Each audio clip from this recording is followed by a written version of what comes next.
The internet. We use it every day, whether it's news, the latest scores, or our social media accounts. But have you ever stopped to think about it on a larger scale? Douglas Rushkoff has. Rushkoff earned his PhD in New Media and Digital Culture from Utrecht University in the Netherlands.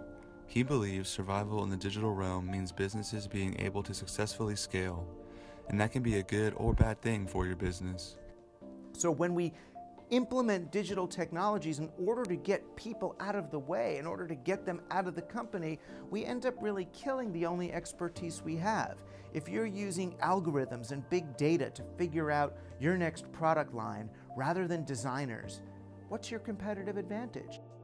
I decided to have a discussion with Len Franklin, a professor of the Journalism and Mass Communication School at the University of Oklahoma, on his opinion of business scaling.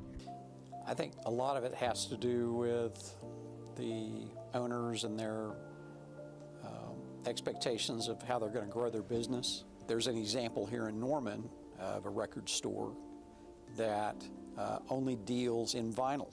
It wouldn't necessarily make good sense for them to be online.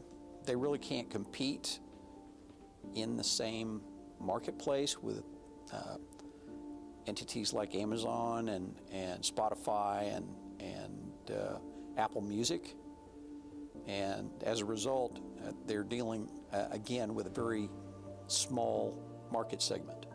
This is what Rushkoff discusses in his book, Program or Be Programmed. He states that scaling up means becoming all things to some people or some things to all people.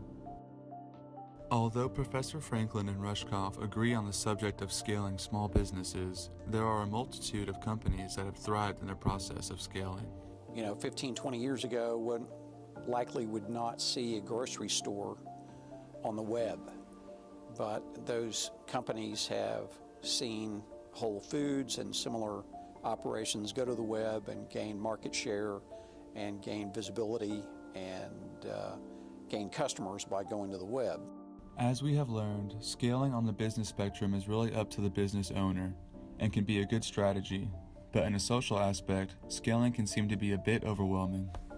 I believe that the fact that so many of these people are distracted and disengaged, if you will, it has an impact on their social interaction, their ability to communicate with one another.